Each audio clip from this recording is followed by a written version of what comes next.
Shut up and sit down.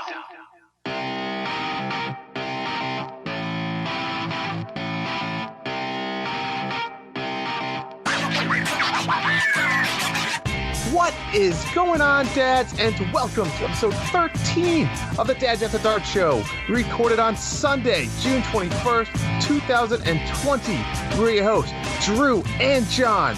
And happy Father's Day, and thank you for joining us tonight for some Nintendo and that retro sets life.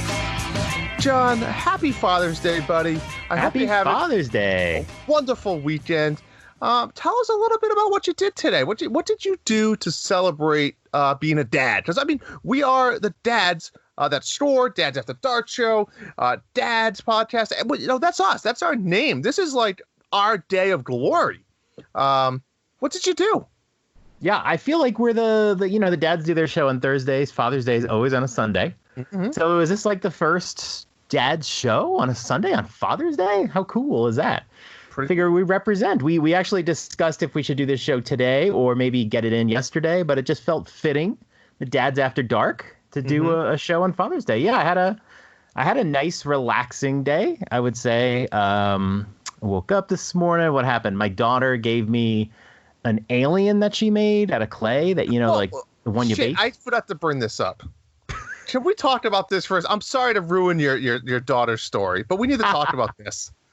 So, what's up with aliens, John? Because I saw your wife post the other day, and I said thank you for the ammo.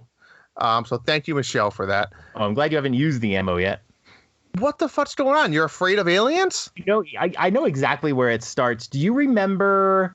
The old commercials in I think it was the 80s or maybe the early 90s, where it was Time, the magazine Time had that special book they put out, and it was called Mysteries of the Unexplained or something. It would be like this little infomercial thing, and it was like Time, and it was like this book. Mm-hmm. And for some reason we had it, and I would read it from time to time, and it had all these mysteries, Bigfoot and aliens and like all that stuff. And there was like tons of them, like every myth, everything was in there with pictures.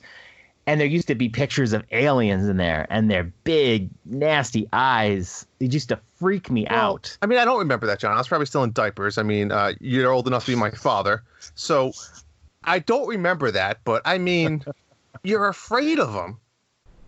They're terrifying. They're big eyes. And then, remember, they actually had an alien in the beginning of X-Files. And that used to scare me. The music going, all right. Yeah, well, I mean, the music was creepy. Yeah, but you would see like a kind of an alien at like one part. That stuff scared me. Whenever you saw, I love UFOs, by the way, but I can't stand the image of classic big-eyed aliens. They freak me out. E.T. doesn't bother you. E.T. doesn't bother me, no. It's the typical green, big-eyed aliens. Yes. I mean, I guess if those are real, I'd be kind of creeped out myself. I'm not gonna lie. Yeah, you'd get like a rod rammed up your ass. I mean, that's I never understood that. What's up with the anal probes and aliens? Did South Park start that? Like, where'd that come from? It's part of the fear. South Park didn't start that. I'm sorry. I interrupt your lovely story. So your daughter was even making fun of you by making an alien clay mold. My daughter loves aliens because her dad is scared of aliens. So she love it. She makes this little alien holding this little alien. It's the most adorable little thing. So it's like a daddy-daughter alien figurine. Mm-hmm. And I saw a picture of it. Very cute. And she's wearing an alien shirt today. And then my boys, when they made the card for me, they each drew aliens. Oh, one of them is a UFO picking up a person, probably me. That's incredible. And then another one's an alien. I'll have to take a picture of it. So though your kids were trying to be nice to you, they're actually like busting your balls unknowingly. They really are. This is their first entry in ball busting. I've gotten so used to it now. So I got that, and then we went for a nice little walk. We had a French toast breakfast, and then the in-laws came over for lunch. We did some social distancing, masks on the inside, but then we go eat outside and had some cold cuts. And then, I was going to do some barbecue for dinner, and I decided I was too full. So we're going to do it tomorrow. That seems like the reoccurring theme today. I see even a lot of people on Facebook, all these dinner plans, and they're too full. Yeah. Oh, yeah. Well, I mean, I wanted it, but like my wife made cupcakes and there was all this roast beef and turkey. Well, you and I splurged. just kept eating. Yeah, I just kept eating. Yeah. So I hear you. what did you do today? A lot of relaxing. I woke up. I kind of hung out. I got some Father's Day gifts as well. I got my daughter and son drew me these amazing pictures of together. Alien? And us.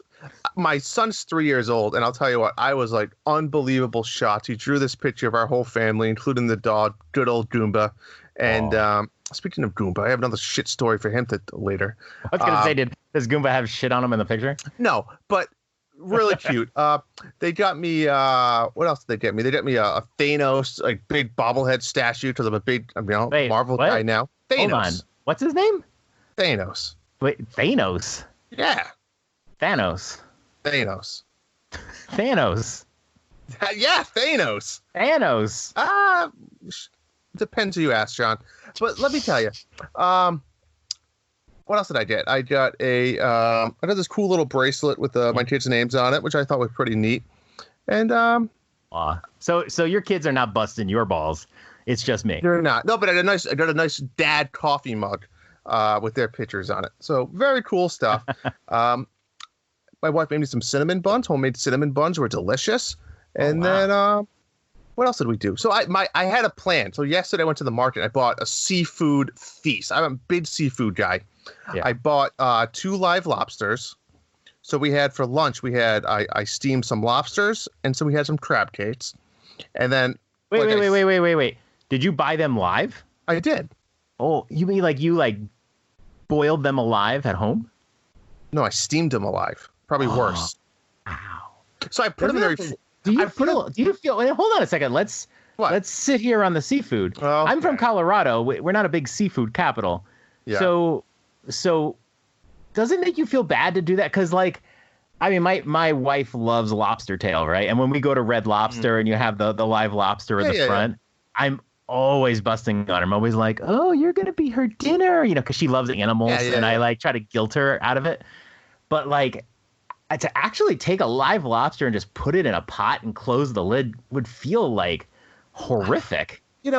Sure, a little bit. But it is what it is. I mean, you got to eat. It's no different than if you're buying lobster and eating lobster if you do it. It's irrelevant. Right. It's obviously the difference is you're murdering it. I mean, did I play with the lobster a little bit first? Maybe. Did I take some pictures with the kids? I let Goomba trying to chase it around the house? Sure, maybe I did. But that's irrelevant, John. I wanted the lobster to have some nice lasting memories before I cooked it. He thought he was like the new family friend. He's like, I found my forever place. And then you put him in a boiling pot of water. Brother and sister. So delicious lobsters. One of them shit itself. The other one I think had period juice. Oh, my God. Oh, yeah. When you boil them, it's not like the restaurant. It gets messy. Oh. You have to clean that shit up. But at the same time, you pay like $12 for an entire big lobster versus, $40 meal in a restaurant. Right. So that was just lunch. Then for dinner, I bought 2 pounds of steamers. I bought swordfish kebabs. What are steamers? Steamers, little nets. I don't know, like oysters almost, kind of. It's like you're talking a different language. Well, New England guys. Are you from New York? Well, I'm from a beef town, so we don't have water within like steamers. 1,000 miles. You put them in a big pot, you steam them, they open them up, and they're like clams. They're clams. Okay. Dip them in some butter. Yeah, well, they're not. They're steamers. They're different. Anyway, 2 pounds of steamers, swordfish kebab.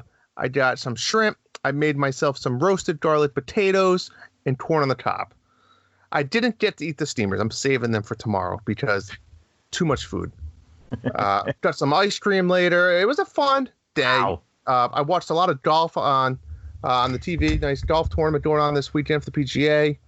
And I had a lovely day. Lovely day, John. Huh. Nice. Sounds good. I'm not a seafood guy, but I would imagine if I was, that would be an extraordinary day.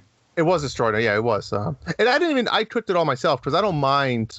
I enjoy cooking. It's relaxing. You put some music on, you have a beer, and you just kind of, Yeah. I don't mind it.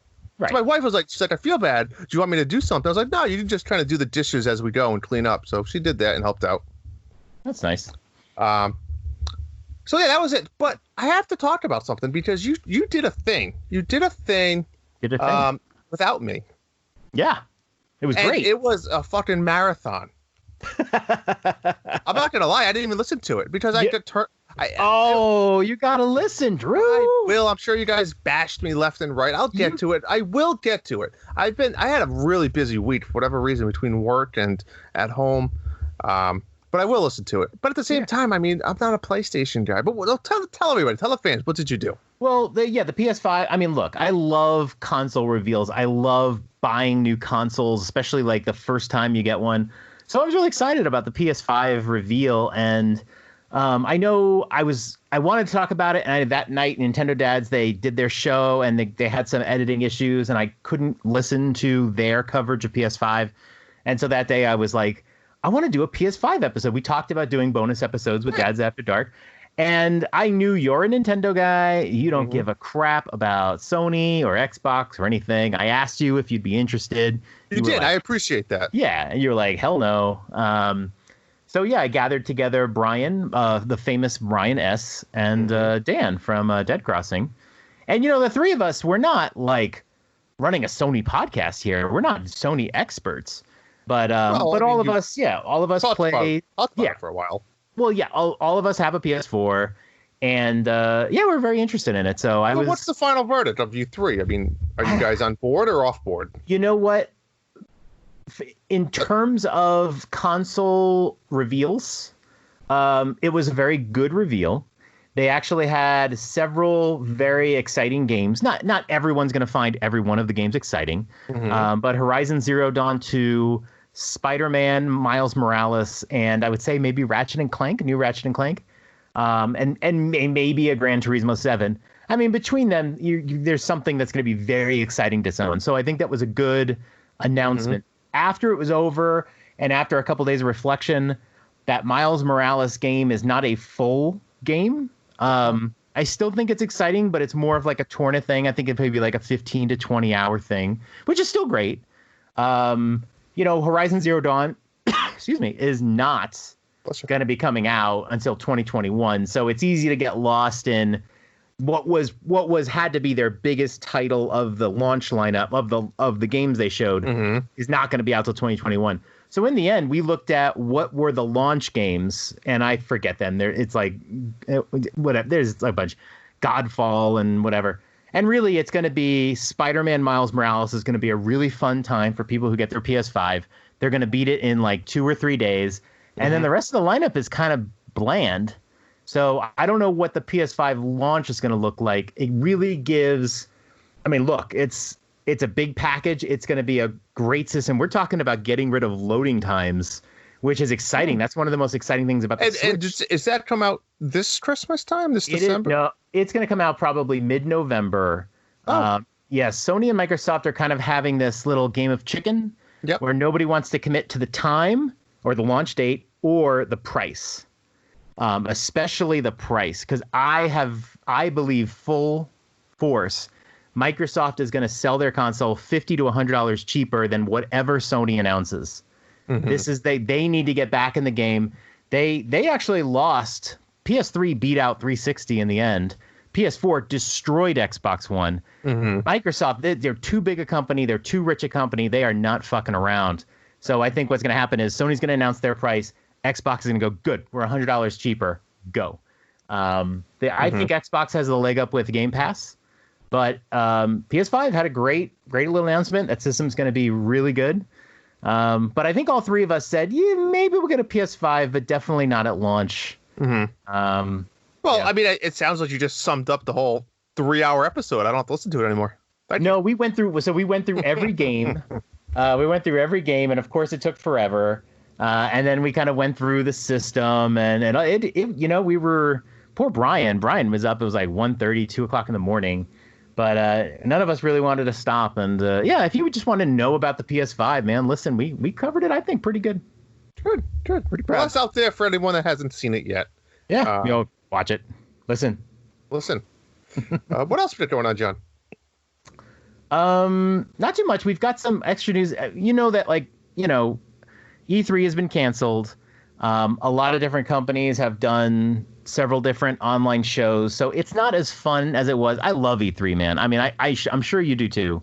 I do. I mean, anybody, I think any video game fan, it's exciting week, right? I mean, it's like Christmas. I mean, it really is. But you know what? I think what gets the people too is the fans. It's something's coming, and it's you know what day it is, and you know the time it is, so it's something to look forward to. Where now it's a shit show, and it's like, are we gonna get anything? Are we not gonna get anything? And then it's not exciting either, because all of a sudden, and we'll talk about it in a second with the Pokemon stuff, and I'm not a Pokemon fan, so this one didn't bother me, but it's not as exciting when you read in Discord that there's a new Pokemon game coming out, or there's a new something.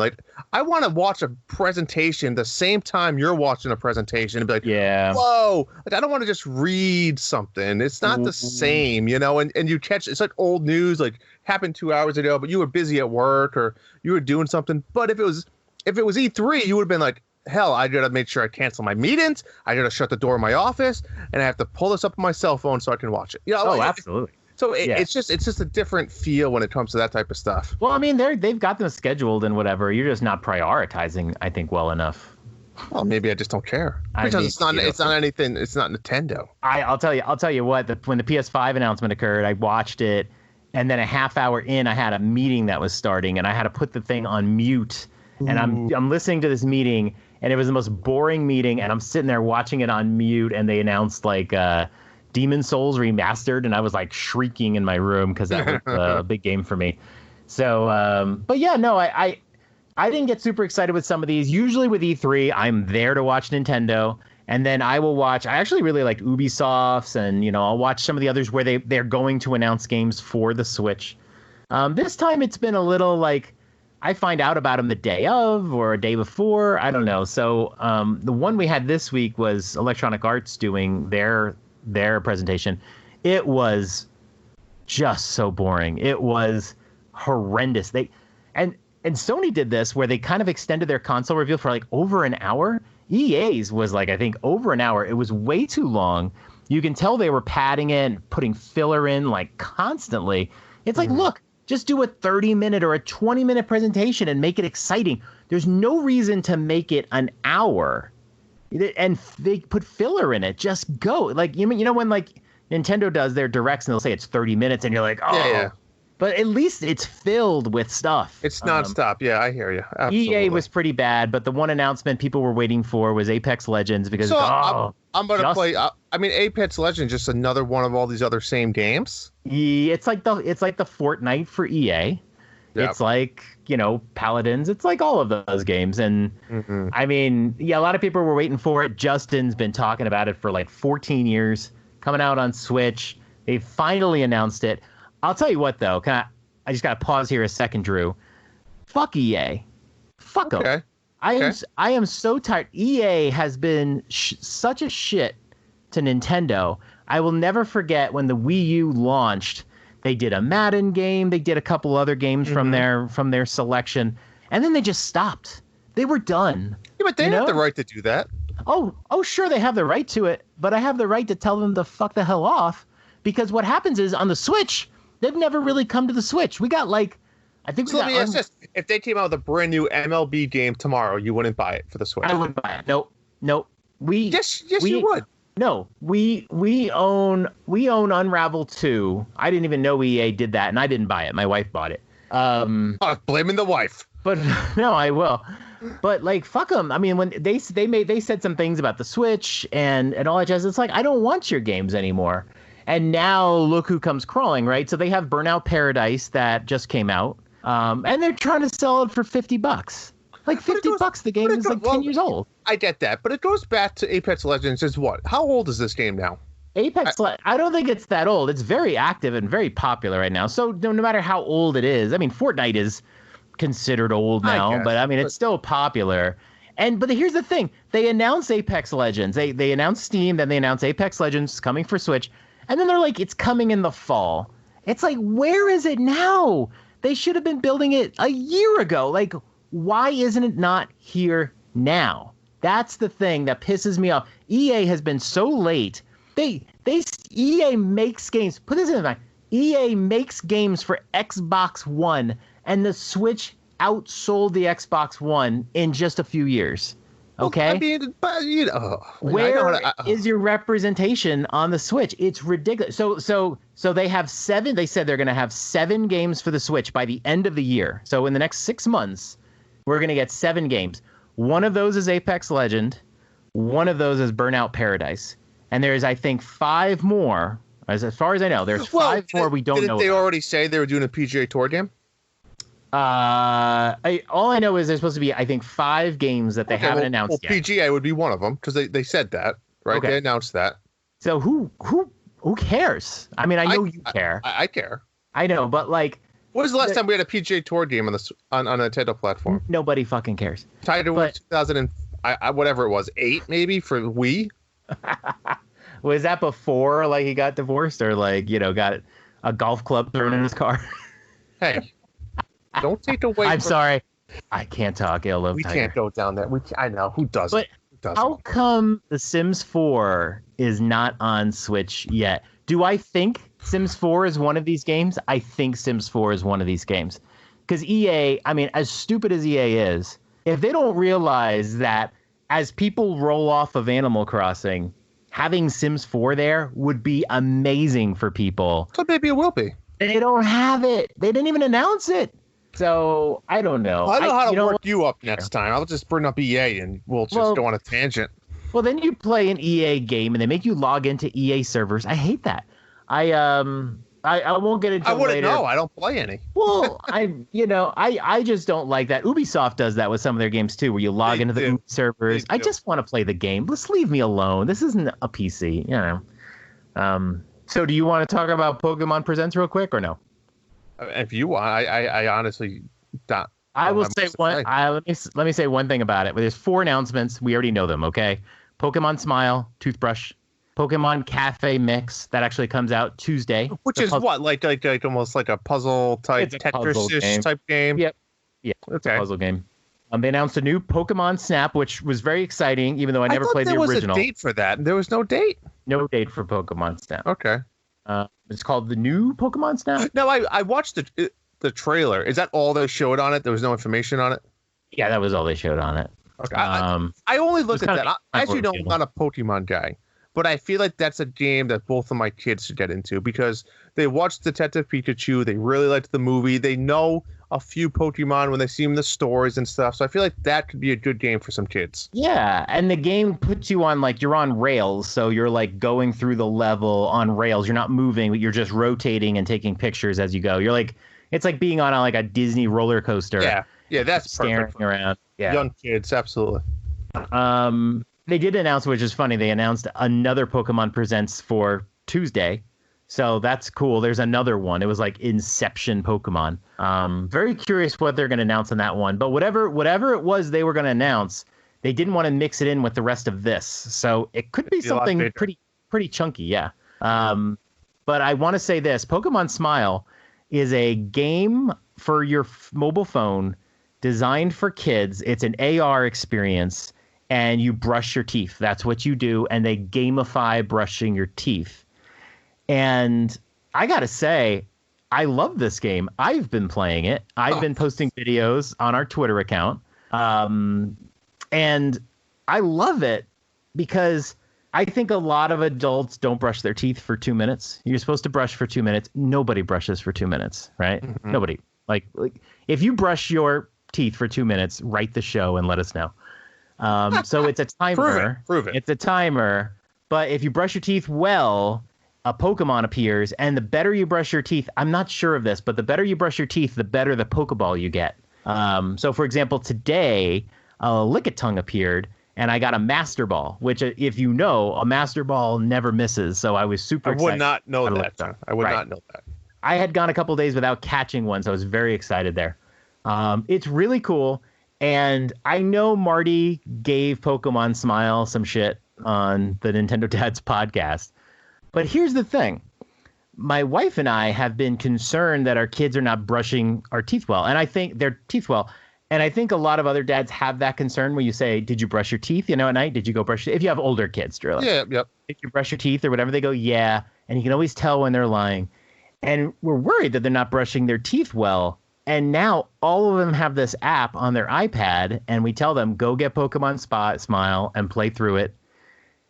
And it's helping. It's working. Yeah. That's cool. It gives them a reason. Good. I like that. You got to collect all 151 Pokemon. I have 3. Wow. Get 2 chances a day. I mean, if you brush your teeth 3 times a day, I tend to be a 2 times a day brusher. It's tough. 3 times is tough. Yeah. So I'm excited. I'm loving it for myself. I'm trying to catch them all, and it's definitely worth it. I would definitely say, hey, adults, give it a try. See if you can catch them all. That's fun. Maybe I'll have to try it. I'll download it tonight. Yeah. Right. So Drew, maybe I'll learn a little bit. Yeah. Yeah. Tell us about what's going on with Monthly Mayhem. Yeah, Monthly Mayhem, guys. If you're not involved in Monthly Mayhem, what are you doing with your life? Simple as that, right? If you don't know and you're new to the show or for whatever reason you live under a rock, Monthly Mayhem is the Dads at the Dart Show monthly video game contest competition, right? Where we battle each other of the ages for free money to the Nintendo eShop. And it's free. All you have to do is actually be a $1 Patreon or more over at the Nintendo Dads Patreon. So anyways, right now, we have the Battle of the Ages of Clubhouse Games. Drew's Clues, Team Drew, versus Team John's Pawns. And here's an update. It's not going well for the going Drew's Clues. Sizzler. We going Sizzler. Yeah, Drew can't find the clues, unfortunately, because the pawns are pawning, if you know what I'm saying. The Drews have no clues. They have no clues. But, John, I'd be remiss not to talk about our epic 1v1 game of checkers. Oh. What happened? Why don't you tell people what happened in that game? I'm a tournament chess player. I study chess. I play chess all the time. I study openings. I figured, hey, checkers, I'll pick checkers as my second sport. Most people don't even know how to play checkers because when you have to make a jump, when you can make a jump, you have to make that jump. So there's a lot of look ahead strategy in checkers, and my brain is primed for looking ahead from playing chess. And man, I thought I had a nice position on you early. And then once we started hitting each other and jumping, man, you whooped me, dude. I whooped you. So let me tell you, my backstory here is I also didn't even really understand the rules of checkers. I mean, I knew you had to jump over it. You get to the end, you had king me type thing. Great. So I spent 10 minutes researching online. What are some strategies for checkers? Learn that quickly. Never move the back row. You want the sides and get to the king me as quick as possible. Then I turned on my Switch, and they actually do a really good job explaining the rules to you on Clubhouse Games. And that's what I think any game in general, they do a really good job if you watch that. And then I played through normal, hard, amazing, impossible. And I went 4 for 4, beat everyone, killed it. I said, I'm ready to bring down John's Pawns. Wow. And I did. So yeah, we had it's a blast. So right now, what we're doing is there's the high scores going on. We have 5 games. What do we have? We have toy baseball, darts, bowling, golf, and sliding puzzle turtle, which don't even get me fucking started on. That game is stupid. That game is hard as hell. And we're doing a great time. A lot of guys are competing. I think what did we get? 14 people to sign up for this, John? I think so, right? I was very impressed. Yeah. And then, of course, we have Wild Guns for anyone that doesn't have Clubhouse Game and wants to play Wild Guns over the Nintendo Online. And as a reminder, because I almost slipped up on this, everybody can play Wild Guns, right? Everybody needs to play. Right. It's not the alternative game. It really is something you need to play through. It's that 6 high-scored game. Yeah. And then recently we introduced our 1v1 battles, and that's been going fun. We get 3 points for every one we win there. And then soon we'll be releasing our 2v2 battles, which I'm excited for. That should be fun. So, it's a blast. We're having an absolute blast. Unfortunately, John's Pawns are kicking Drew's Clues' ass. So if you are listening to this and you guys are on Drew's Clues, get your shit together, get on there, and start getting some damn points. Because we need to get our shit together and win here. We can't do this. Because remember, the winning team is the only people eligible to win the big money. So super excited. We had a lot more time left. It ends July 12th. So lots of fun. Get on it. Yeah, this has been the most fun month. I've really enjoyed playing them. I love Clubhouse games. I know we'll get into it real quick with what we're playing this week. Let's just get into that, right? Let me just start. Yeah, I've been playing Clubhouse games, Drew. Me too, Joe. And you know what? It's funny because remember I wasn't even going to buy it. Yeah. And then you said, no, you have to because we're doing Monthly Mayhem. I said, okay, I'll buy it. And like you said, my kids are asking me to play it. It's so easy to pick up. It's a nice, just little, hey, I only really have 20 minutes to play rather than start up a game like Xenoblade. Let me just play a couple of this. And it's a great game to buy digitally instead of physically. I usually am always a physical guy, but having it always there is so great. It's really worked out. And some of the games are just well done. I mean, me and you played some online golf together. I mean, that golf game is a standalone game. Like, I'd pay probably $10 for that game. Well, you don't need to. I don't have to. But all the games are super fun. Super tight controls, I find, in almost all of them. It's just a well done game. Great interface. Great options. Just fun. Fun game overall. Really polished, like you said. I've really enjoyed it as an online game. I think right now it's the best online game on Switch. And I think it benefits from the fact that all the games are very asynchronous. There's no lag or anything like that. Great. I think it's fun when you're selecting games. You can see people selecting. When you play people in chess, you see their cursor moving around. I've gone online a few times just playing random people. If you go online and play randos, you have to pick 3 events just to help match up people.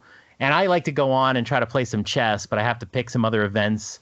And I haven't figured out which games nobody plays because I want to say chess and then 2 games that nobody plays, but I get wrapped up into Connect 4 and, that sort of thing. So, but I mean, I'm really enjoying it. I'll go online from time to time, play randos. I want to get some other games going with some people. It's really fun. And the high score contest has been a lot of fun. Almost got a perfect darts score. I was 2 shots away. And then I blew it, and then I blew it again. I didn't even get my high score. Did you see my turtle score?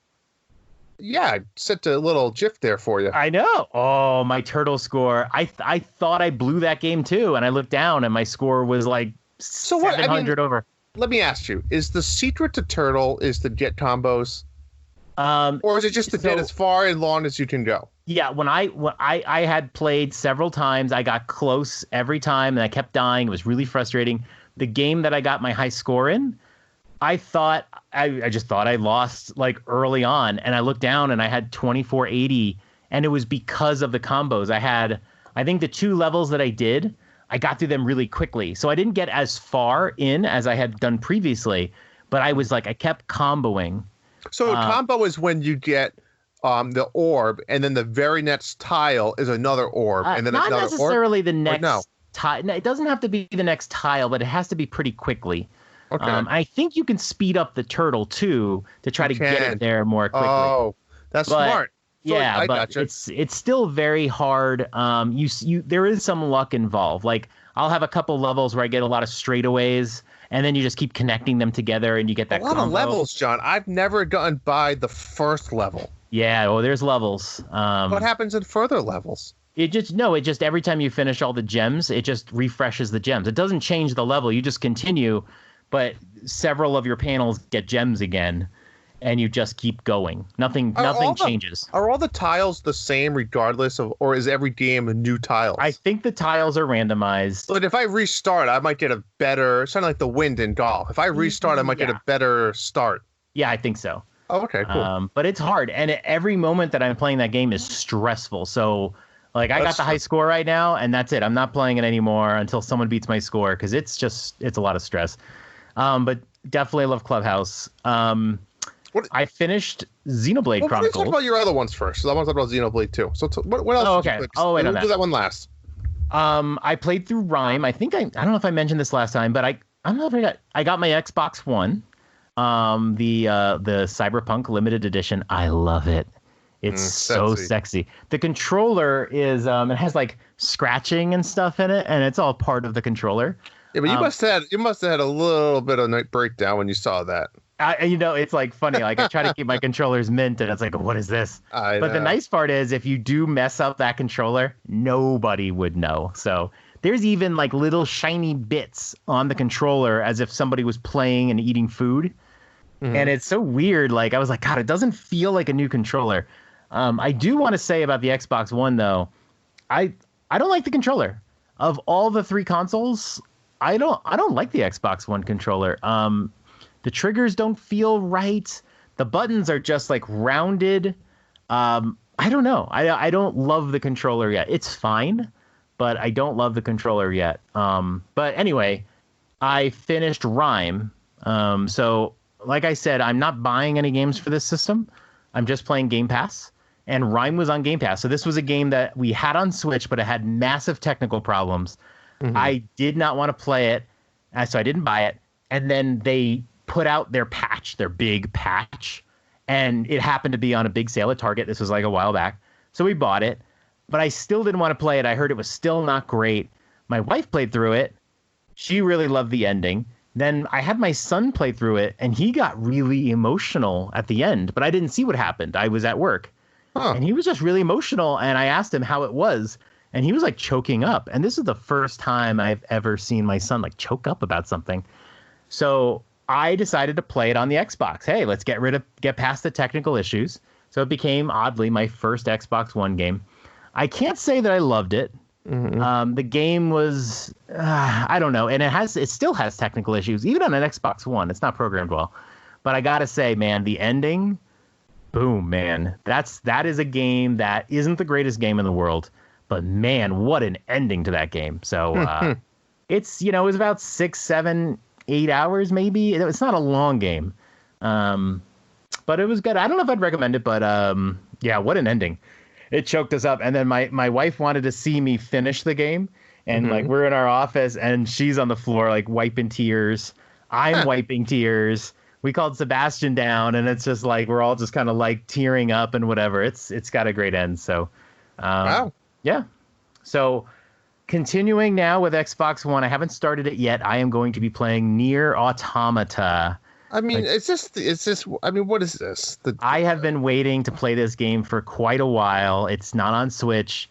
It was on PS4 only, and then they brought it to Xbox One. This is made by Platinum Games, published by Square Enix. So two of my favorite 4 software developers. Game looks pretty good. I'm not gonna lie. It's supposed to be really good. Not a super long RPG, but man, when Platinum does something, you just play it. So I'll tell you what, though. I Googled it, and I quickly. I love the character art. Quickly. Just got into the dark web of cosplay. Don't give anything away. This is one of those games I've never tried to find out much about it because I knew I wanted to play it because it's Platinum. But you know when you Google image something and then it shows like other options, but one of the other options was of course cosplay. And yeah, I'm into it now. I love the character art on it, so I'm gonna start that one later this week, and then I did start SteamWorld Quest. Finally, Hand of Gilgamesh. This is a Image and Form game. I've played all the Image and Form games. I've 100%ed like 2 of them. It's just they are so good. I don't know if you've played the SteamWorld games, but I did not. There's the booby. Got distracted. Booby. They always have really polished games. Anybody who's played these games now, they are just super polished. There's no glitches. There's no nothing. It's just perfect and smooth. And this game is the same. It's a really fun. The funny part is. It's a card-based RPG, serious Slay the Spire vibes. I am getting serious Slay the Spire vibes. I'm a little familiar with this one, but I don't, I'm really enjoying it. Time is valuable. People don't like card games, but man, this one's really good. And if you love Slay the Spire, you'll just like love this one. It's not the same mechanics, but very similar kinds of mechanics to Slay the Spire. So nice. That's been what I'm doing. And then we can talk a little bit Xenoblade. What have you been playing? Well, of course, Clubhouse games and mostly Xenoblade. I will say quickly the other day, call me lame, but I wanted to kind of introduce something for my wife to kind of have more bonding time. Like after the kids go to bed, we watch TV, or usually it's put the TV on, or I'm playing Switch in the chair. She's on the iPad, and it is what it is. So I went out and I bought that Disney board game called Villainous, and it's nice, I'm not saying every night, but every once in a while. But in the beginning, we were addicted, so we were playing a lot. And it's just a nice thing to like put on the TV, sit on the couch together, and play a board game. So we've been doing that a little bit, which took away some time from Xenoblade, but that's okay. It was a nice quality time with the wife. But Xenoblade, I mean, as we know, Xenoblade 2 was an amazing, massive game. For me, it was like I spent over 100 hours in it. Back in the Wii U games, you know, I loved Xenoblade Chronicles X. Not as good as 2, but X was good. And now we have Xenoblade Chronicles, I guess, 1, right? And I know you finished it. I'm 35 hours in finishing up chapter 13. So I'd probably John, like 75% of the way done, maybe 70% of the way done. Yeah, I'd say that. I think it took me about 55 hours to get through, and you're at the 35-hour level. But I don't know. You might have to grind a little bit. We'll see. We'll see where you finish. Yeah, we will see. Great. But it's fun. Here's the thing. I love Xenoblade storyline. The fighting is definitely unique and different. But for me, it's like I've been going backwards in the series, and I think it shows a little bit, right? So it does show. I love the exploration. I love the visuals. I don't love the exploration. I don't need graphics. Well, I think the problem with this game, John, is the exploration is what I love about Xenoblade, and there's no need to explore in this game. And when I do explore, I come across like a cave that you can usually get stuff. But one, the monster's going to be at level 80. I can't even fight it yet.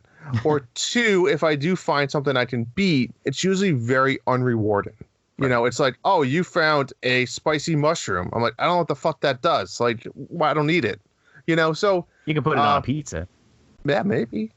But no, I don't know. The exploration is like it's just blue balls all over the field, you know? Like there's no like I don't feel like I'm discovering something or something secret, like some extra character or whatever. It's just like it's good to grind. But other than that, I don't know. I when I finished it, I thought I would be, but I did not feel inclined to go back and explore more. If that makes sense. I want to, but I don't want to because there's no reward. I think that's what it comes down to. Yeah. But absolutely. I mean, great game. Story is great, and I love how clear the story is. It's not so many games these days. Have these super convoluted stories you can't relate to, and I think it really hurts them. I love games with simpler stories, and Xenoblade, which should be a game with a really overcomplicated story, because even Xenoblade 2 had that. This game is very straightforward. I love that you're on these two titans, and you're not only progressing in the game, but you're like, oh, I'm on the shoulder. You know how far you are. Cool. You know, I like it. And man, the story's good, but man, the story in the last 10 to 15 hours is just great. It's gripping stuff. I'm excited. You won't want to put it down. Definitely. It's a lot of cutscenes, which I get, but sometimes I like not as but they're good though. They're good, and they get better. They get even better. So you'll really like it.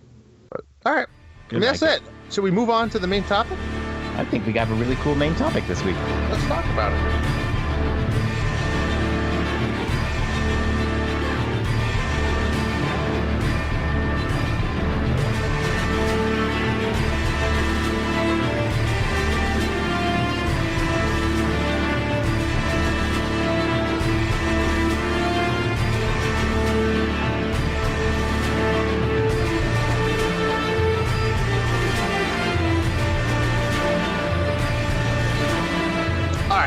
This week's main topic, it's a fun one, it's an exciting one, it's something that I could say 90% of you people out there love, and that is the magic of retro gaming, right?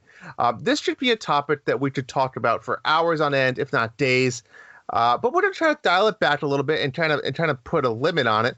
And I think it could be something that we even talk about again in the future, because retro gaming is such a broad topic. It's like, where do you want to go with it? And I think you have to go first with it is, what is retro gaming? So I really have two questions for you, John, to start off. So let's define a little bit of retro to start off with. So for me, I always look at it for two kind of types of questions, right? What systems, and let's just stay in the Nintendo bandwagon for tonight, right? Because again, I think we could go anywhere. what systems do you consider to be retro? And then maybe what's that cutoff for you? N64, to me, marks the end of the retro era. I tend to consider retro as the cartridge era, and everyone's going to have a different idea. Well, that's a good one, though. The thing to me is like, is the game... Does the game have parallels to today? And the GameCube really holds up well to today. It does. But the N64 does not. So right now, I draw the line at the N64. That's a very good one.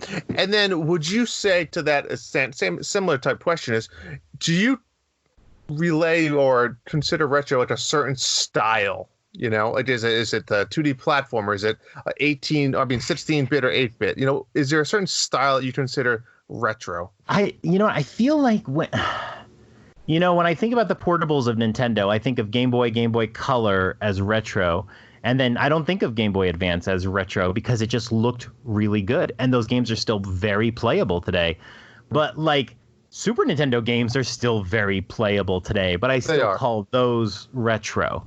So I don't know. It's just a feel sort of thing. I don't know if there's a certain style. Obviously, retro games tend to be 2D. True. Retro games tend to be like, if not hand drawn, just drawn pixel by pixel. Mm-hmm. I don't think once you get into the polygon era, even though N64 had polygons, it was just so rough and adventurous, and people were still learning how to program 3D games. Yep. That I still consider the retro. If you look back at a game like Doom, with like the ray tracing, the way they did it was like Doom wasn't a 3D game, right? It looked 3D, but there was no verticality in Doom, and that just shows you how they're adventuring. But then you move to Quake, and now all of a sudden I feel like you're not retro anymore. Gotcha. So yeah. That's a good example. Yeah. You brought up some really good points, and I'm not saying it could be changed my mind, but I've always considered it definitely that 8-bit and 16-bit era. So to me, honestly, after Super Nintendo, I feel like the retro era ended. Now, I agree, like the N64, you start introducing the 3D world and polygraphics and stuff like that. It does get a little... like you said, it doesn't hold up well. So it's that fine line. But for me, I don't know why. I always considered retro to stop at 16-bit. So which would include like Sega as well. But that was always like my kind of... Well, I know Sega was 32, though. So I don't know. I don't know if the bits really matter because... Yeah, I don't know if the bits really matter in this. I think it's the look of the game. Now that you mention it, though, I don't consider PlayStation 1 retro. And that was kind of a competitor to N64. So maybe it's because PlayStation was better. That holds true to your disc concept or CD concept. That is definitely true. But I will say the N64 is a blurry line. You could convince me that Super Nintendo was the end of the Nintendo retro era. But yeah, I just think N64 was such a piece of garbage that it just ends up on the other side of the line for me. It is when you look back, but at the time, it had a good software. Yeah. I enjoyed the software. Yeah, I think that's what helped. Mario 64. Just like GameCube. I thought GameCube had an amazing software catalog. But it's still so playable today. You could play Eternal Darkness like anytime. It's great. It's those types of graphics they went for still hold up. I think that's the beauty about Mario games in general, is that's why I think a lot of those graphics hold up. But I agree, the N64 was a different story. But anyways, let's talk about a little bit about what you loved about those retro games. Now that we defined it a little bit, what was some of those things back in the day, even up to present day, which make retro games so fun, so addicting, and so thought after games in general? When I think about retro, and, I'm 43 years old, right? So my retro era began officially when I went to my friend Jason's house, and he had an NES, and I saw it and was like, I need this. I want this system. And then it extended into just after college when I got my first N64. And in between that, to me, is the entire retro era. And the thing I love about the retro era, it was absent of the internet, right? We didn't have the internet. The internet was just starting towards the end, but it wasn't like we didn't have an IGN or anything. Nope. And what I love about the retro era is you got your information from magazines. I loved it. You go to a store, you see a magazine, and there's all this new information in there that hasn't been ruined for you.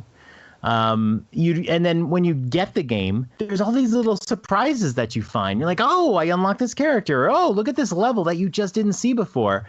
And it's the one thing I really hate these days. When a new Smash game is coming out, we're going to get every detail revealed to us because they have to. Otherwise, someone's going to leak it. Yep. There's no more surprises anymore. It goes back to that exploration phase, right, that we talked about earlier, where you didn't know how to beat a game or you wanted to just see the game, right? You look at these retro games, they're not long games, right? Oh, yeah, and they're short. Some of them are an hour. Some of them might be, a half hour. Some of them might be like 3 hours, but that's it. So it's funny, too, because when you play those games today, it's like when I go play Super Mario World 1, it's taking me 15 minutes. If I want to just do a speed run, it might take me 8 to 10 minutes. But it's like if I want to play every level, it's only going to take me 15 to 20 minutes. Whereas before, I was trying to go down every single pipe. I was hitting every single block. I was collecting every single coin. And I think that's what made it fun. Yeah. Retro games now almost aren't fun. I hate to be that guy because, and I'll get to my storytelling in a minute. But it's not like you experienced them when during that era, right? I mean, people will always go back and play retro gamings, but now you're not playing it for the first time. If you do get stuck, whether you want to admit it or not, you have the internet available to you to find out how to get unstuck. Gotta resist that temptation. I know. It's just that it's just like the example of Super Mario World 3. Back in the day, you wanted to make sure you had every mushroom, every extra life, as many as possible, because you wanted to prepare for those boss battles and the pirate ships and all of those things, or the ghost castles. Now it's just like, well, I'll just restart or get a save point. You didn't have those back then, And I was gonna say, like, that's one of the things. One of my favorite things about games today is that you play through a game, you play through some levels, and then you try to complete those levels, and then you try to do the achievements, and you really explore the breadth of the game. Whereas when you play a retro game, especially one that didn't have like a save battery, you'd play through and you're just trying to survive and win. So like, did you try to collect every coin in Mario? Yeah, for the first few levels. And then when they started getting hard, it was like, just get through the goddamn level. But like some of the games that have the most replayability today are the ones like Super Mario 3, where you can go through the game, you can play through a level, and you can keep trying to find those hidden levels because they allow you to keep going back and going through a level over and over again to try to find the hidden path. Whereas a game like Super Mario Brothers, you didn't get that. When you got past a level, that was it. Unless you could like warp zone back, like that was it. You couldn't like redo those things. And that's what I love about games today. Legend of Zelda had a save battery. Yep. So you could try to find all the secrets, and play through the game more completely. But man, some of those other games, you just couldn't do it. So what's your take on, like, let's use Mario Lost Levels, for example, right? Oh. A game that was nearly impossible decades ago. I think it was maybe 12 months ago, 10 months ago. I said, I've never seen every level in the Lost Level. Like, I want to experience that game. So what's your take for someone like that never had the ability to experience it, whether it was too hard or whatever reason, but to now use like the rewind feature and the save states so they could just play every level and see them all? Yeah, it kind of ruins it for me. I did the same thing as you. I used the rewind feature. I'm not even sure you had rewind when you did it. I think you just had save states. Yeah, I think you're right. Yep. I use the rewind feature.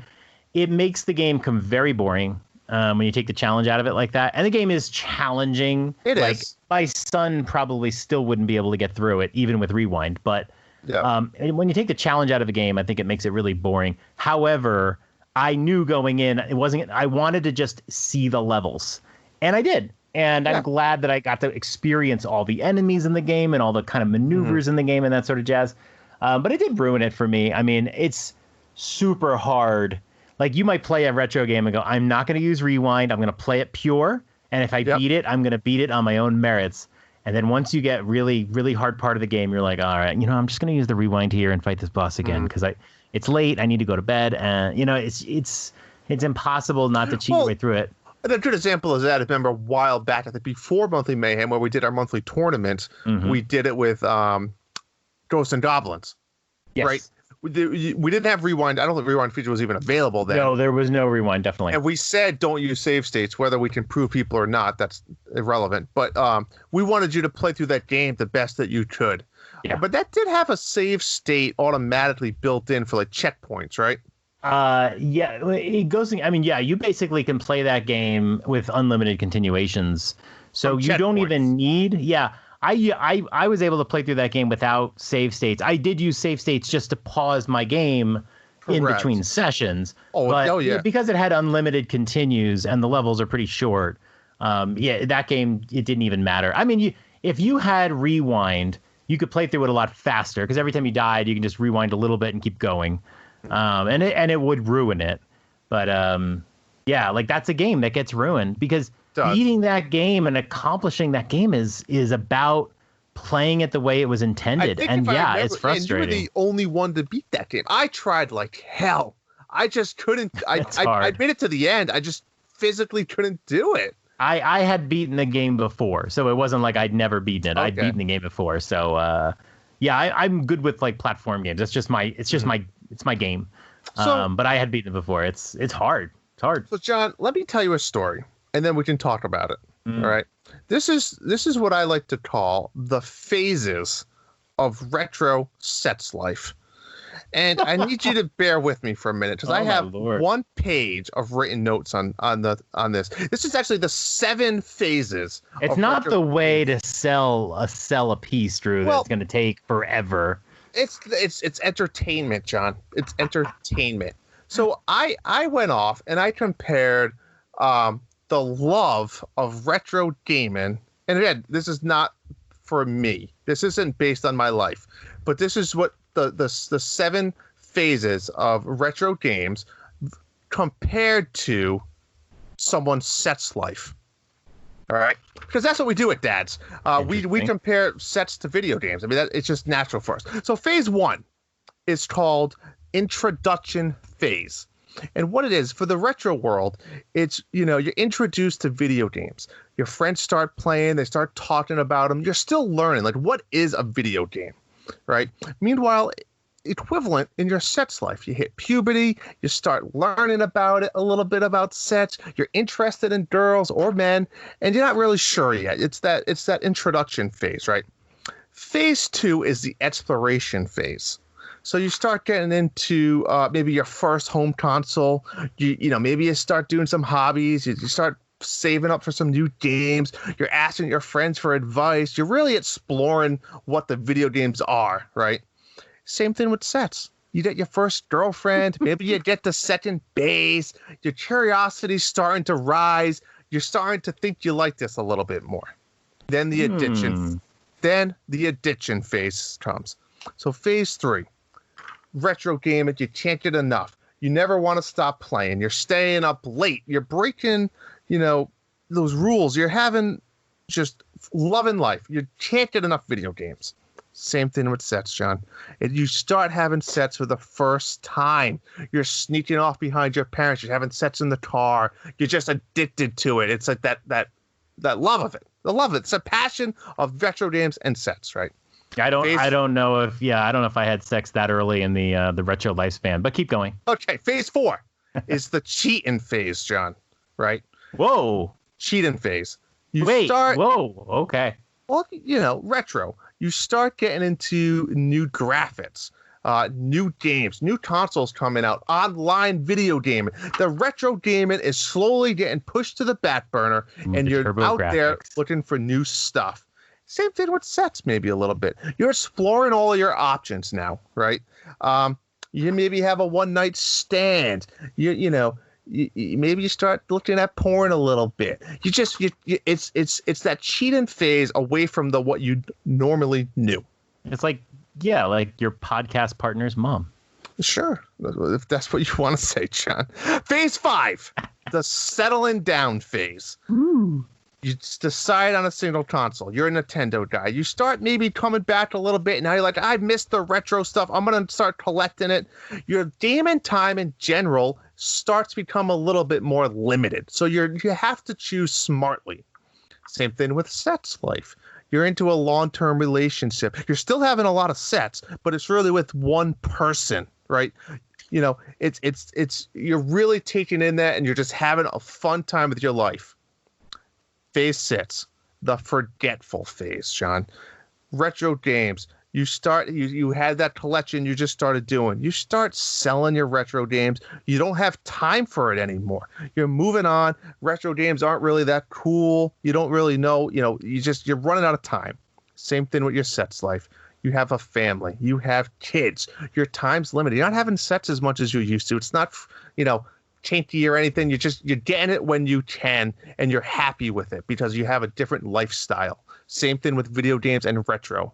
And then the final phase, the reborn. You're reborn, John. Retro games are cool again. New studios out there are creating these new games with 16-bit styles, and they're new. You don't really get it, but they have retro graphics, and it's equivalent to your sets life. Your kids are older. They're maybe moving out. You have more alone time. You start experimenting again. You're having more sets. And that is the 7 phases of the retro sets life. It's that endless cycle. And it's a nice cycle. Everyone enjoys that cycle. But, it's funny because retro gaming is exactly like that, John. It has reborn itself, essentially, where there's people out there investing in millions of dollars into a video game that looks like a game that's 30 years old. And frankly, I don't really understand it. And I'm in that phase, I think, in my life from the retro point of view. I'm not going to tell you about my sets life, because my sets life is great. But the retro part of my life is, I loved it. I divorced it. I became a collector. I never sold it, but I will never sell my collection. But I'm at the point where it's like, I'll play a retro game 1 or 2 a year, but I'm all set. I'm moving on. Give me the good stuff, Yeah. Very good. I like it. I think you drew a lot of parallels there. I would add an 8th phase, which when I talk to video gamers, everyone has a phase in their life where they didn't play video games for like a year or two. And for a lot of people like me, it happened right after college, where you got your first job, your first career going, and you just maybe you're getting serious with your girlfriend or whatever, and you just stop playing video games for a while. And then you kind of come back to it and you start to remember some of that retro stuff you played. And then that sort of catches you up on the modern. Oh, let me try what's new out there. But yeah, no, I agree. That was pretty dead on. I'm pretty amazed. I appreciate that. I put a lot of thought into that. Is this like a college thesis? It feels like this should be like a thesis. It's the retro sets life. That's what we're calling it. It's the 7 phases of retro sets life. And yeah, I mean, we can patent that if you want. I'm okay with that. Maybe we should publish it. Maybe we should do like 1 a day for the next week. Maybe you can go over each phase on Twitter. I want all the parts sourced with footnotes, and put it on my desk by the morning. I'll take a picture, and when you see the top of the sheet, you'll see aliens in quotation marks, because I needed to talk about that. I didn't want to forget. But yeah, that's my story. But anyways, retro again. It's a huge part, but it's funny to see this come full circle. And that's what I wanted. I want to get at you. Yeah, like that. Games that look retro are still hot right now, and they've been hot for years.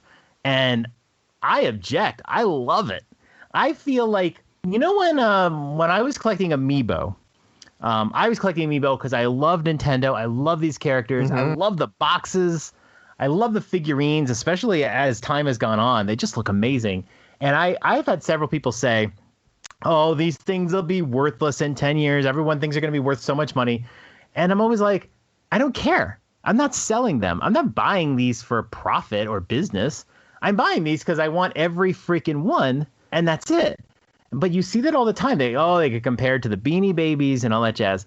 The same thing with the retro stuff. Yes, there are a lot of games being made in retro graphics. And yes, there are some that think if I make this game with retro graphics, boom.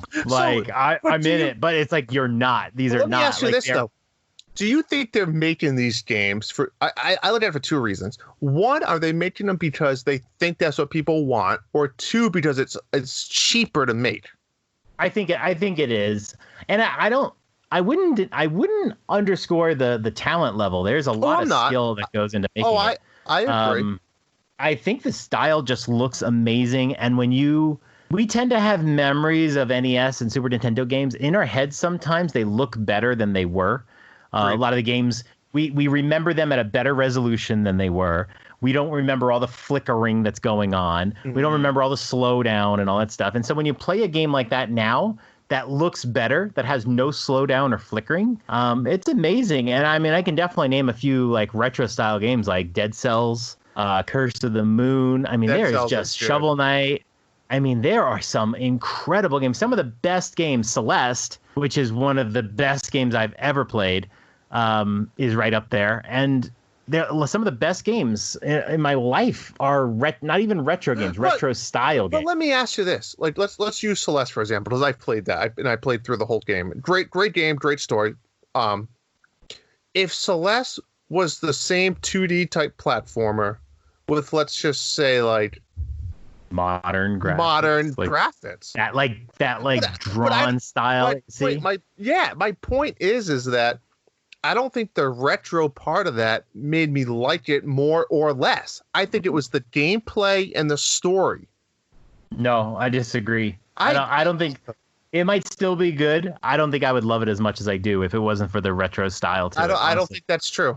If you didn't know better, right? Because that's how the game came out, right? I don't think you ever would have said, I wish this game was 8-bit or 16-bit or I don't think you would have ever said that. I can't know, but I do not like that hand-drawn style. It doesn't have to be hand-drawn. I'm trying to think of like a good but I just there's like a cartoony style that Nintendo does better than anybody, right? Yeah. And then there is the retro graphic style. And then there is the hand-drawn style. Yeah, I'm not a big fan of the hand-drawn. I agree. Yeah, like it's I'm trying to think of games. What's that new fighting game that just came out? Streets of Rage 4. Like that style, I fucking hate it. I hate it. I just do. There's games I don't even get a chance. And then there is the hyper-realistic style. I hate to even say it like this, but like, because this is a bad example, but it's fresh in my mind. Like Clubhouse Games has really cool, I don't want to, like, almost cartoony type graphics. But they're not getting graphics of people, right? It's like it's more of like, I won't say hyper realistic, but the games look realistic, but there's no people in the games. So it's hard to tell. It doesn't have. It's a bad example. Not retro. Bad example. But I guess my point is that some of the terrible. Yeah, right. That was ridiculously stupid example. I guess my point is that our retro games really making a difference for people on a good side or bad side. I look at Celeste and I don't think it makes a difference to me that I thought it was a good game, and I don't think the graphics had anything to help me or take away from it. No, don't get me wrong. If they did do some type of drawn to life or some type of graphics, it could definitely bring it down for me. Yeah. But I wasn't like, I love this game because of the pixelated style graphics. You can just never know. I mean, it's really hard to tell if I've loved it or not. But like games like Shovel Knight, the charm is in just the way the game looks like a game you could have played on Super Nintendo. But it just is such a great modern world. I don't know. It's hard to tell. But I mean, like when you said Celeste had great game, great story. That's the thing about Celeste. Great game, great gameplay, great story, great graphics, great music. It had everything. It did. And I don't know if the graphics weren't retro, maybe that would be the knock on it, Yeah, it's definitely possible. I hear you. Anything else with the whole retro games? No, I really do. I do miss. I know we're talking retro games. I miss the old times go to your buddy's house and playing a game you never played before. I feel like a lot of people have just played everything, and when games aren't coming out, you hear people say, "Oh, there's nothing coming out. There's nothing to play," and it's like there's so much to play. But I miss the old days. No, and that's my thing. I think that is that There's so much to play, and I always say that, and I know I probably broke the record by saying this, right? But time is valuable, and for me, Yeah. I had my time with retro games, and I just want to play new and exciting games when I have that opportunity to. You talked about how many great 5 to 10 hour games, and you're a perfect example, John, who do play a lot of those games. And I'd love to rather play some of those games than go back and spend 2 hours on an old school game. And I've done my share. I've beaten Mario 20 times. I've beaten Zelda 20 times. I've done those things. I even played through some of the other Zelda games a few times. But there's so many games nowadays, and they're so cheap. Right, you get a good indie game for $10. Yeah, and they go on sale. I mean, I've really been working the wish list and like waiting for games to go on sale and then grabbing them. That's how I ended up with SteamWorld Quest. Yeah, it was like 75% off or something. So, but yeah, like halfway through Xenoblade, like talking about like past week, I was just like, I'm done with these long games for a while. I'm so tired of knowing that I'm in this for 60.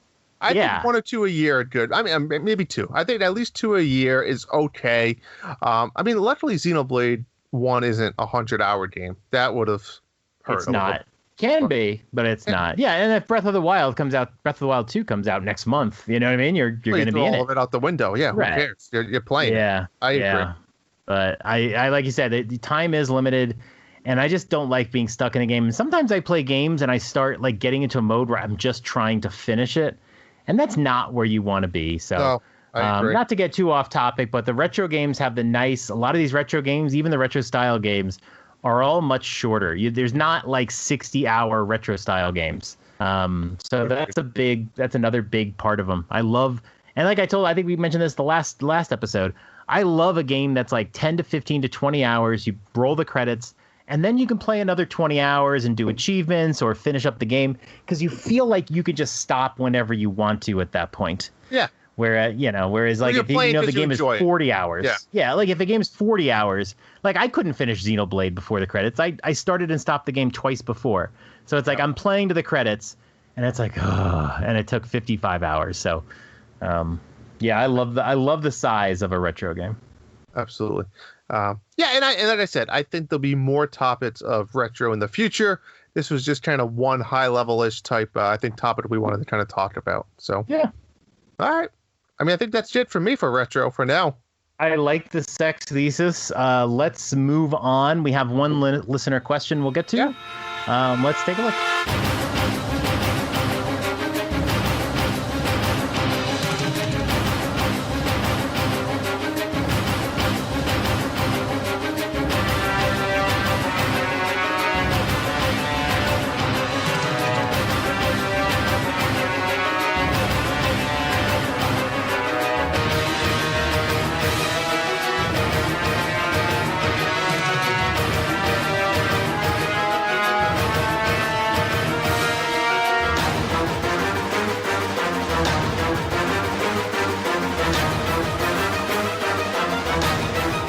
All right, Drew, let's take a look at some of the listener feedback this week.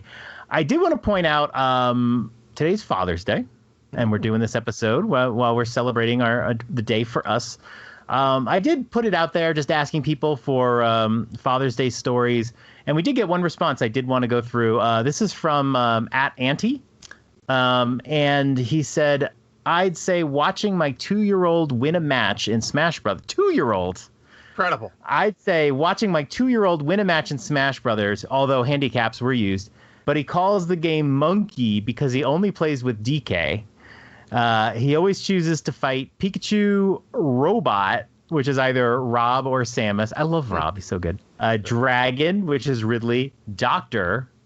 Mario, or Crocodile, King K. Rool. So that's pretty cool.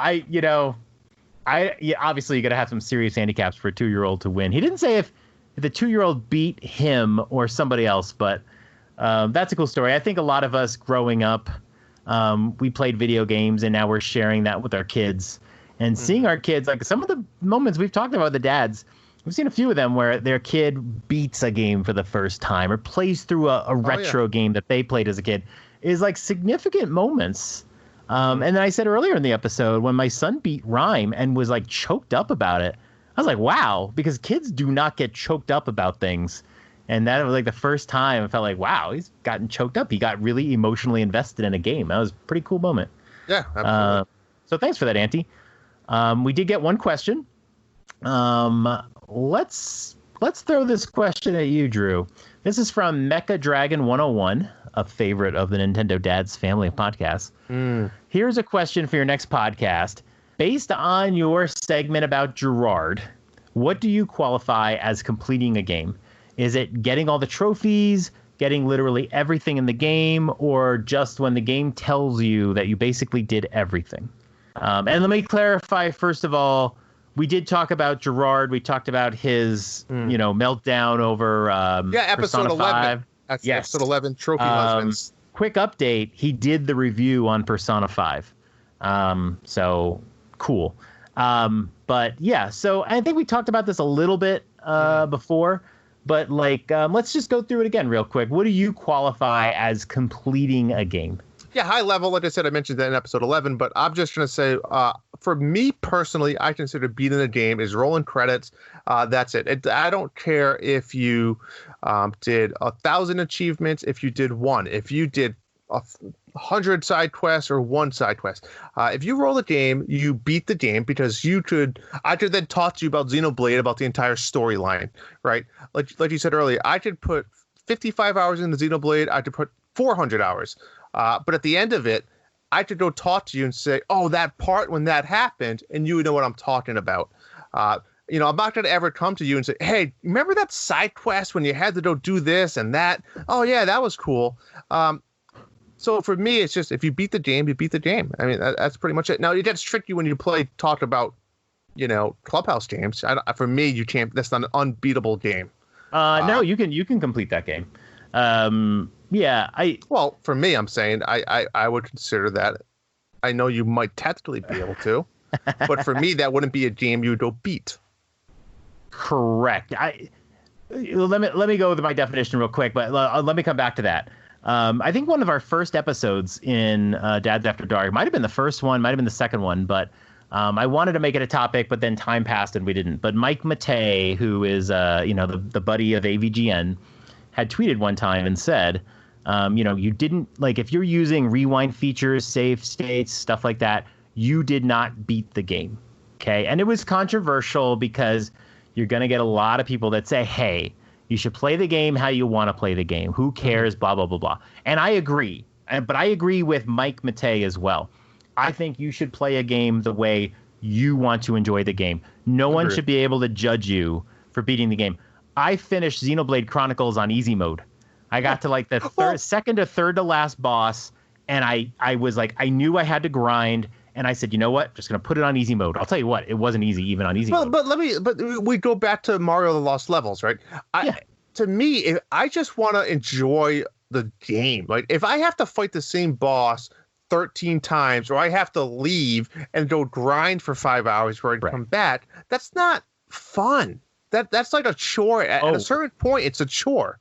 And when you die enough times in Lost Levels, you got to go start over from the beginning again, Yeah. So if it means, and you could call it cheating if that's what people want to call it, but if you have to do save states or rewind features because you want to enjoy the completion of the game and see what happens and experience all the levels, go for it. Who am I to judge? I don't give a shit. And but that's where I agree. People should enjoy the games the way they want to. If you couldn't get through Celeste without using some of those features to make the game easier and you enjoyed the game, great. Anybody who judges somebody who does that, you're an asshole. Well, listen, but here's the thing. Wait. Now, here's the thing. Go ahead. What Mike Matei said was accurate. If you play through the Lost Levels, like Drew, you played through the Lost Levels, you use save states like crazy. I played through Lost Levels. I used the rewind feature like freaking nuts. Okay? Yeah. I am not going to tell someone I beat the game. I will tell them I played through the game using the rewind feature to get to the credits so I can see all the levels. I'm not telling somebody I beat the game. I didn't beat that game. I I sucked at the game. I'm never going to try to take credit for it. But I mean, if it came up in conversation, oh yeah, I played that game, I beat it. And then if they ask me, I'm not going to lie about it. Exactly. Like certain people, I don't need to say I beat it, but I did this, and this. Like it doesn't make a difference, I mean, here's the other thing. I know the rewind features and save states are a little bit different, but back to your point about Celeste. The developer put features in. Look at some of the Super Mario games where they had like the Luigi features and stuff like that, or Nibbit, whatever the hell his name is, where you can't even die. The developers put those features in the game to make it easier for you to beat. All right, so that's another part of it. And that's to say, you're not cheating if you use those, right? No, like, I don't. If you play through Celeste and you use some of those features, I wouldn't call that cheating. That's made available to you in the game. Correct. However, I would say, like, if you played through Celeste and we'd say, oh, did you beat it? Oh, I beat it. Oh, I beat it too.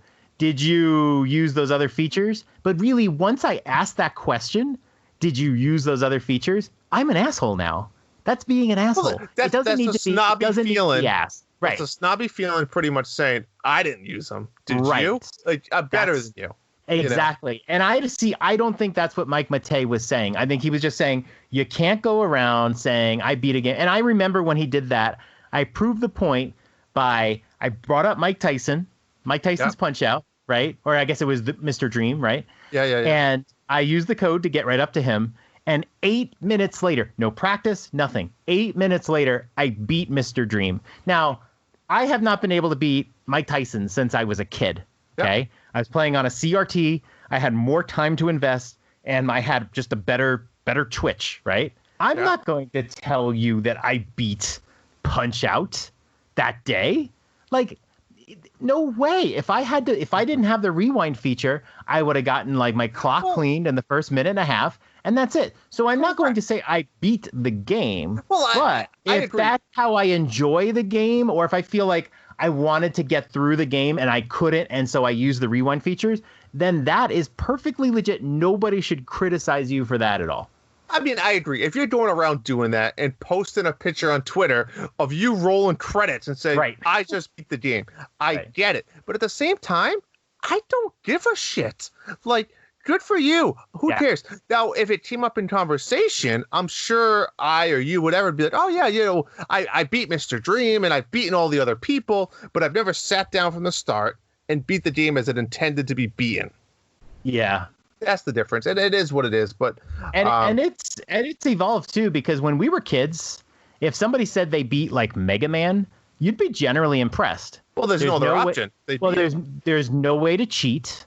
I mean, I guess you could use turbo features in some games, but there's no general way to cheat. There's no save states. That technology didn't exist.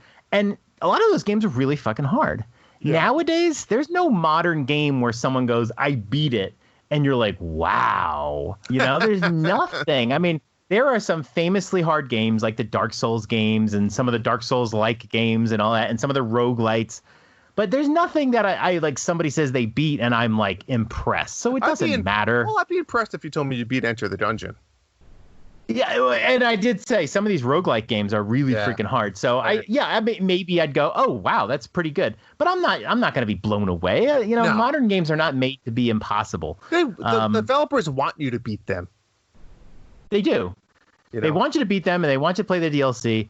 I will add for Mecha Dragon, I do have two terms that I use. Because he did ask, like, what do you qualify as completing a game? If you beat the final boss and roll credits, that is beating the game. To me, completing the game is when you do all the achievements, get all the items, unlock all the characters, and for every game it's different. That to me is completing the game. And so there are games, like for example, I want to complete Clubhouse games. In order to complete it, you have to hit all of the achievements on all 51 of the games. Gotcha. There's like 3 achievements on each one. Yep. So like, and you've probably done a lot of them just naturally. You get the little gold medal next to it. Right. I would like to go through all of them. The reason why I think completing a game is worthwhile, like I played Rime, I finished Rime. It had some technical issues. I didn't enjoy it that much. I'm not going back to get all the hidden items in the game. I beat the game, but I don't want to complete it. Clubhouse games I want to complete because I think it's the perfect example of why completing a game is so much fun. Because by completing the game, I have to play all 51 games. I have to get very competent at all 51 games, and I have to explore some of the different options of the 51 games. If I complete it, I will have explored everything about Clubhouse games. But if I don't try to complete it, I mean, there's games like a lot of those card games I haven't played yet. The marble games I haven't played yet. And like I feel like I want to do all that.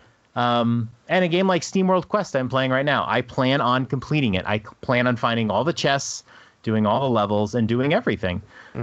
So I think that, to me, that's the difference. Completing a game really is getting, in this case, it would be getting the platinum trophy, getting all the achievements, all that jazz. But in the end, you don't have to, and nobody should be judged for it. Agreed. That's it. Even if you don't even beat the game. Like, I don't care. If you play the game and didn't want to finish the game, fine. So be it. I hear you. But, well, thank you, Mr. Dredden, for the question. And, yeah. So I think that's it. I think that should wrap us up, right? I think that's it.